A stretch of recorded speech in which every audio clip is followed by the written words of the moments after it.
This guy overdosed before he was 16, tried to take his own life at 17, was homeless, addicted, and barely holding it together. And then he became the front man of 2 multi-platinum bands, started selling out arenas in a mask, and later topped the New York Times bestseller list with 4 books. Corey Taylor isn't just that guy from Slipknot. He's a glitch in the Matrix. Life handed him nothing but pain and chaos, and somehow he still came out on top. He wasn't supposed to win, but he did, loudly. Born on December 8th, 1973 in Des Moines, Iowa, a place best known for cornfields and crushing boredom. Raised by a single mom and dragged across the U.S. like luggage in a bad custody battle, Corey lived in about 25 different states before he was old enough to drive. It's me, my mom, and my sister. We didn't have any money, and there was no real protection from a lot of the things that we were being exposed to. And we moved around a lot too, so there was really no sense of safety. You know, I mean, there's something that comes with being able to identify with a certain place and a certain room and a certain safety that comes with it, you know? My bedroom was everything from a closet to a bathtub. So in a lot of ways, I had to adapt quickly to a lot of different issues, episodes, and honestly, restructuring of people living in the house, because boyfriends would come, boyfriends would go. His father was a ghost for most of Corey's life. I didn't meet my dad until I was 30. So it made you hyper tentative, hyper protective. Adding to the adversity of his adolescence, Corey carried a private trauma that he wouldn't share publicly until decades later. I was raped by someone in the neighborhood. Okay. It was an old, How old were you? 10. How old were they? 16. Where we were living at the time, we moved around a lot. So obviously I had to make friends quickly. And there was really only one person to kind of hang out with, play with. And he was this 16-year-old kid. And he would invite me over to his house to play music. And one day, it became something else. After the abuse and the neglect, Corey was running on fumes. No guidance, no safety net, just trauma on repeat. So he did what a lot of broken kids do. He reached for whatever would shut the noise off. And for a while, drugs did the trick. Started doing coke and speed when I was about 13. By the time I was 15, I had OD'd twice. I woke up in a dumpster because I was at a party, and I guess I OD'd. And instead of taking me to the hospital, they threw me in a dumpster. So I kind of woke up, and I think because of that, it jostled my system and actually kind of helped me survive. And I woke up. I went back to my house, and shortly after that, we went to visit my grandmother in Des Moines, and I ended up staying and never going back. So, Grandma Thelma, the real MVP. I have great memories of spending time with my grandma and stuff like that in Des Moines, which is, I think, one of the reasons why I still love living there, you know. She ended up taking legal custody of Corey. She took legal custody of you? Yeah. Okay. So I could go to school. Oh, okay, that gotcha. was the only reason. She gave him stability and accidentally handed him a ticket to rock music via a stack of dusty Elvis Presley 8-tracks.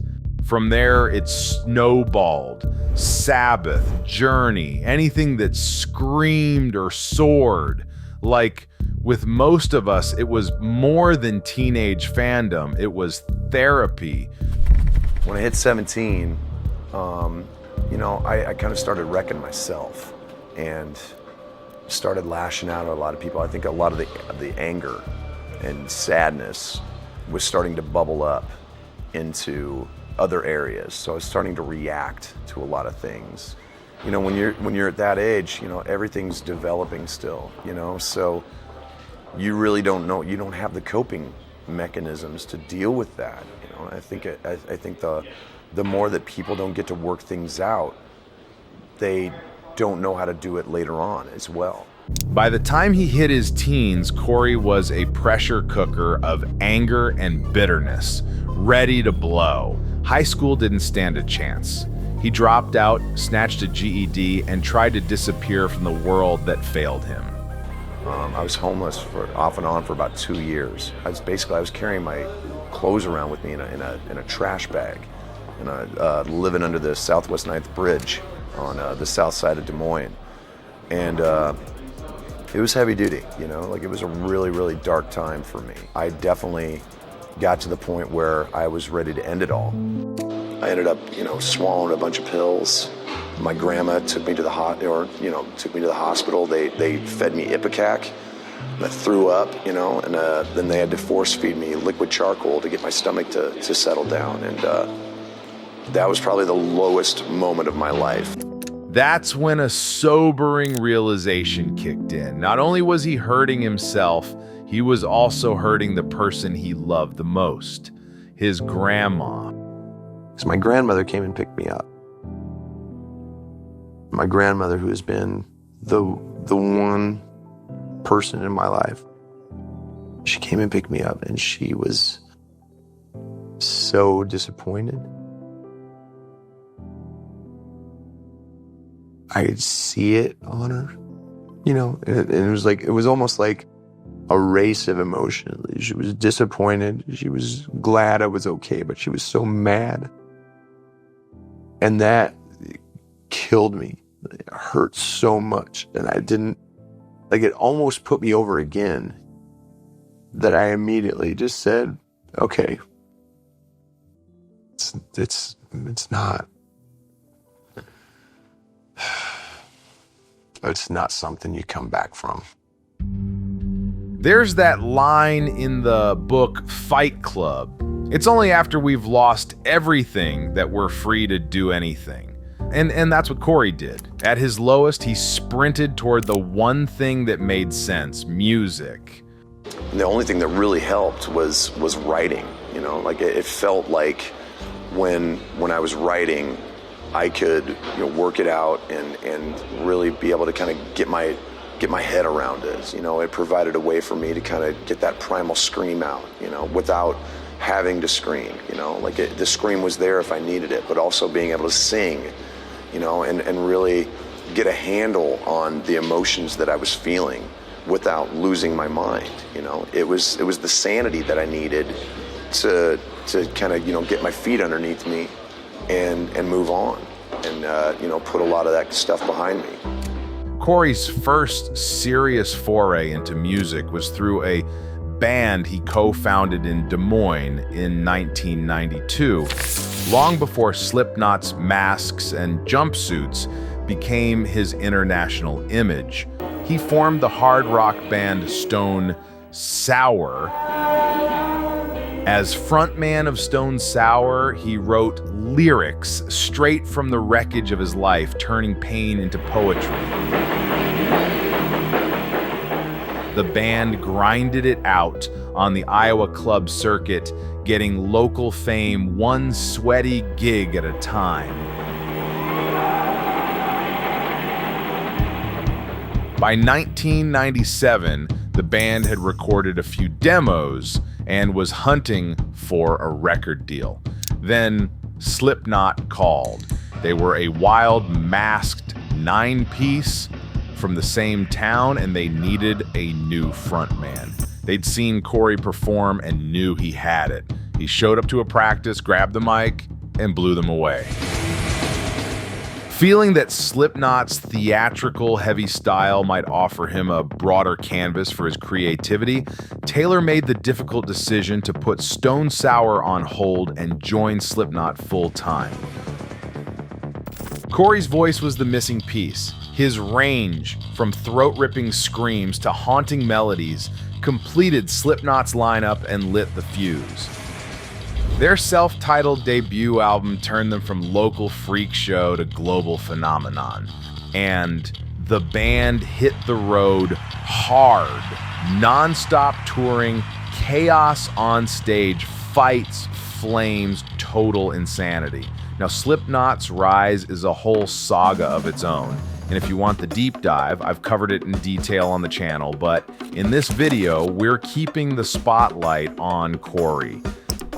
While Slipknot was breaking the world, Corey still craved a space to bleed out the softer, more melodic side of his chaos. So in the early 2000s, he brought Stone Sour back from the dead and finally dropped a real debut in 2002. The album went gold. Bother made it onto the Spider-Man soundtrack, while Get Inside got a Grammy nod. This was Taylor unmasked, emotional, raw, but still kicking your teeth with riffs. The next album, Come Whatever May, gave us Through Glass, his most mainstream hit to date. Critics finally had to shut up and admit it. Corey could sing his ass off. Even while juggling Slipknot's madness, Corey was able to make Stone Sour become a second beast entirely.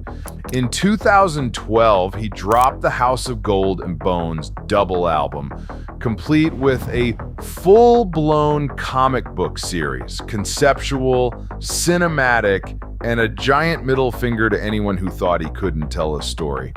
The band's final album, Hydrograd, dropped in 2017, and by then, Corey needed to hit pause. Apparently, there was too much drama in the band behind the scenes and too much baggage. So in 2020, the band took an indefinite hiatus. 2020 is also when Taylor finally dropped the solo album fans didn't know they needed, CMFT, short for Corey motherfucking Taylor. Unlike Slipknot's Fury or Stone Sour's Polish, CMFT was a genre-smashing mix of rock, punk, blues, and even a little rap. One minute he's crooning Black Eyes Blue to the top of the Billboard charts. The next he's trading bars with Tech Nine and Kid Bookie on CMFT Must Be Stopped. The album pulled from years of songs that didn't fit anywhere else. Too weird for Slipknot, too wild for Stone Sour, but that's exactly what made it work.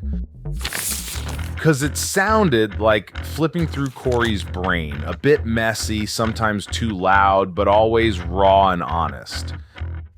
In 2022, he dropped CMF B-sides, covers, acoustic tracks, and B-sides that showed off his range and influences, from Metallica to Eddie Money. Then, in 2023, came the second shot, CMF2. Released under his own label, it was tighter, heavier, more focused, and fully his. No label suits, no compromises, just Corey. He called it the realest version of himself, and he meant it. He proved he could show up without a mask and without a band name to hide behind and still own the stage. And even outside his own stuff, Corey's voice has been everywhere. From Apocalyptica to Soulfly, from Steel Panther jokes to Dio tributes. If there's a rock track out there that needed weight and edge, there's a good chance Corey's already screamed on it. Thank you, guys. This is, I didn't know this was happening, and,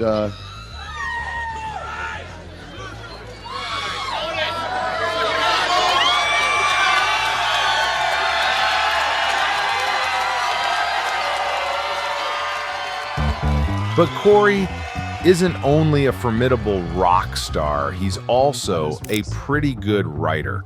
And not in the celebrity ghostwriter cash grab kind of way.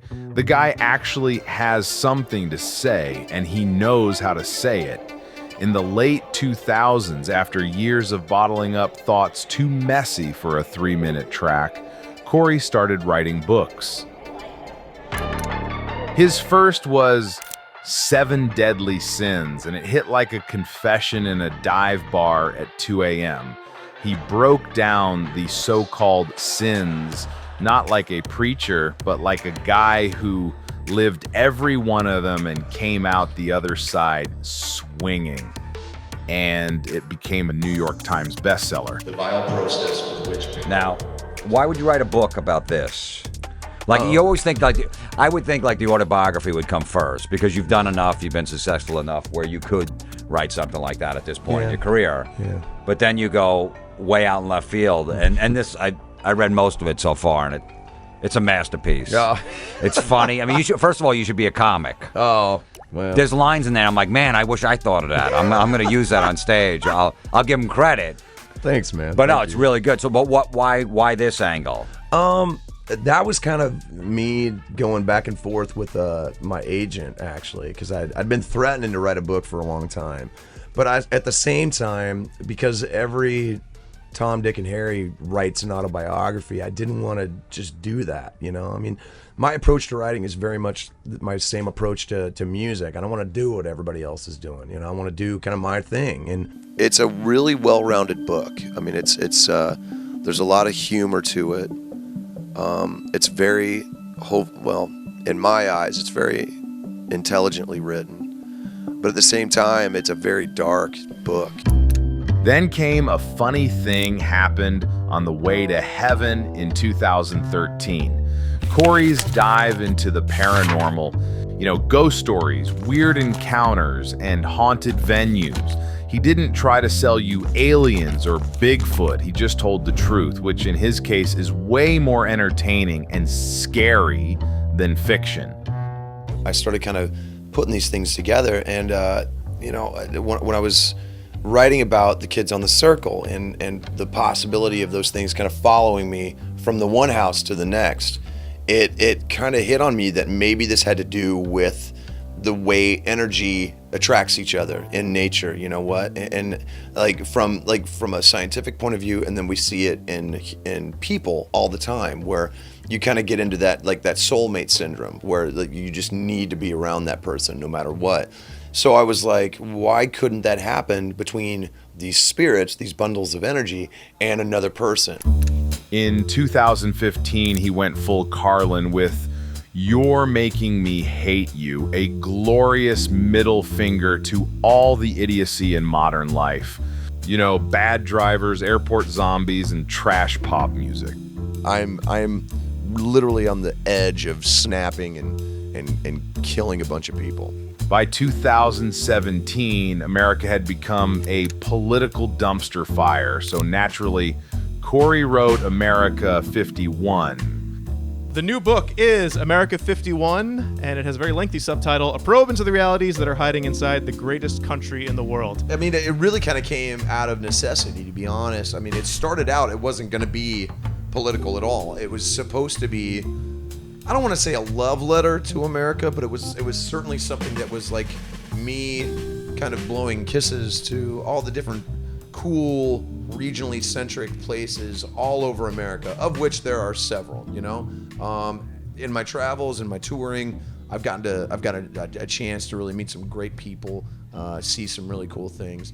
Unfortunately, as the last year and a half has unfolded, it's gotten very weird. So, and then, it just changed. It became something, it became more of a necessity to write a book that was trying to speak to everyone about certain things. Equal parts rage, reason, and common sense. It called out the extremes on both sides and begged people to start listening instead of screaming. So they say we're living in Trump's America. Is America 51 Corey Taylor's America? A little bit, yeah, because the whole Trump's America thing is such a crock. It's people trying to drum up more sensationalism, trying to drum up more difference, more anger, where, this book is actually more about me trying to get everybody to see that we're more on the same page than we realize. You're going to have fringe on both sides, but to me, I would say 98% of Americans are in the middle, like I am, where you're, culturally liberal, you're fiscally conservative, you want what's best for you and yours and everybody else, It's when the rhetoric comes screaming in from both sides that people get wound up. They start voting down party lines instead of thinking for themselves and thinking about what's best for them and what's best for their community and what's best for their state and what's best for the country. And it just turns into a goddamn shit show. So that's what this book is. It's me violently trying. He's a metalhead who quotes Voltaire, a front man who reads more books than most college graduates. He's lived the extremes, chart-topping albums, sold-out tours, multiple marriages, and fatherhood, but also addiction, depression, trauma, and suicide attempts that almost ended everything. Corey became a father way too young, got married 3 times, and struggled badly with substance abuse. At one point in 2003, he almost jumped off a hotel balcony. His then-wife Scarlett and a friend physically stopped him. She gave him an ultimatum: get clean or it's over. So Corey tried to get clean, and when Paul Gray died in 2010, he got serious. He quit alcohol, hard drugs, and later, even smoking. Over time, sobriety gave him his voice back. Literally, his vocals got stronger, his shows got tighter. The feedback has been great. Not only am I getting compliments for, getting out there and doing it, but I'm also getting compliments on my voice because I quit smoking about 3 months ago. Today, Corey splits his time between Iowa and Vegas. Still plays, still writes, still screams, but he also reads horror novels, chills with his wife, Alicia Dove, spends time with his kids, and get this, plays video games. Normal stuff that keeps him sane. My whole life I wanted to be a dad, so I naturally went out of once my kids were born, I was very nurturing, very warm. Yeah. And that kind of, in a weird way, it encouraged myself to be that way towards myself, because Sure. you have a tendency to create this kind of thick candy shell around you that nothing can kind of permeate. You won't let anybody in. The trust issues kind of kick in. But once I started having kids, once I got past like the protective evil dad part of it, I realized it's like, well, my kids, obviously they deserve this. There are people outside of this that deserve it as well, and I deserve to give it to myself. He still shows up for fans, still signs every autograph, still tells people it's okay to not be okay, that you can survive the worst version of yourself and come back stronger. I never realized that it was such a stigma, to be honest. It was a line that you really didn't cross or you didn't admit to, especially somebody in my profession or whatever, or people kind of used it as a buzzword. They never really talked about it eloquently or very openly, So when I first started kind of opening up about it, the response was quite extraordinary. Like people just were like, you gave me the courage to kind of open up about it on my own and really kind of talk to the people who I care about what was affecting me.